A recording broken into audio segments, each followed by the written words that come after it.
চলো আজ ইলিশ মাছ রান্না করব শুধু পেঁয়াজ দিয়ে। অন্য আর একটা আলু দিলাম, ঝুল যেন ঘন হয়, মানে পেঁয়াজের সাথে দিয়ে দেবো, ভাজি করব। ভালো করে ভাজি করার পরে এটা সিদ্ধর সাথে সাথে একবার গলে যাবে। আলুগুলো গলে গেলে তোমার ঝুলগুলো একেবারে ঘন হবে, এই জন্য আলুটা দেওয়া।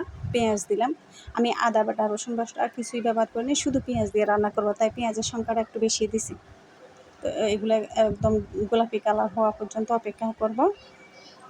তো দেখছো আমি কড়াইতে তেল বসাই দিছি এবং গোলাপি কালার হওয়ার পরে আমি মাংসের মশলার প্যাকেট থেকে 4 ভাগে 3 ভাগ দিয়েছি। আমি আমার মানে মাছ কতগুলো সেই অনুযায়ী আন্দাজ করে দিয়েছি। আর এরপরে মশলাটা দিয়ে একটু পানি দিয়ে কষাবো। আমি অবশ্য লবণ প্রথমে দিতে ভুলে গিয়েছিলাম, পরে দিয়েছি, তোমরা খেয়াল করলে দেখতে পারবা। এরপর আমি মাছগুলো দিয়ে দিলাম, দিয়ে মাছগুলো ভালো করে কষাবো। এতে করে মাছ ভাজি যেটা বলে, এটা হালকা ভাজি কষানো যেটাই বলে, একসাথে হয়ে যাবে মশলার সাথে।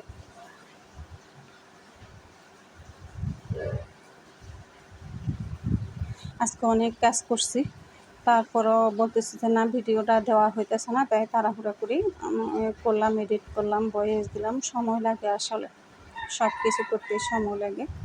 তারপর এখন পানি দেব, যেহেতু ঝোল দিয়ে রান্না করব, পরিমাণ মতো পানি দেব। পানি দিয়ে ভালো করে উতরিয়ে ঝোল কমাবো।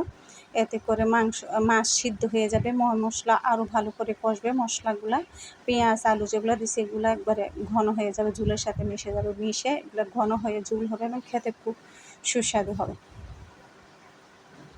আমি হালকা করে পানি দেওয়ার পরে, পানি দেওয়ার সাথে সাথে না লাড়লে 1 মিনিট অপেক্ষা করে লাড়বা, এতে করে মাছগুলো উঠে যাবে। আর সাথে সাথে লাড়তে গেলে অনেক সময় মাছ ভেঙে যায়, তো একটু পরে লাড়লে মাছগুলো ভাঙে না, এটা খেয়াল রাখবে।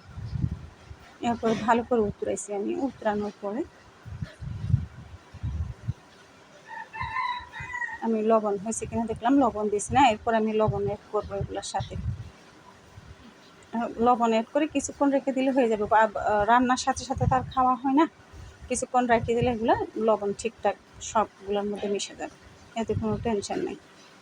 ঝুলগুলো ঘন হয়েছে দেখো, আর ঝুল বেশি রাখছিলাম করে ভালো করে জাল দিয়ে কমাইছি যেন খেতে সুস্বাদু হয়।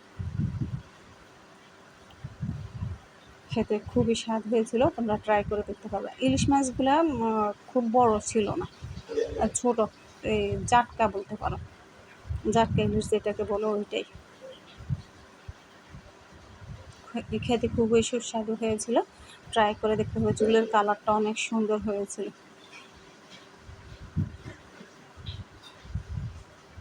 ওয়াও, সেই হয়েছিল।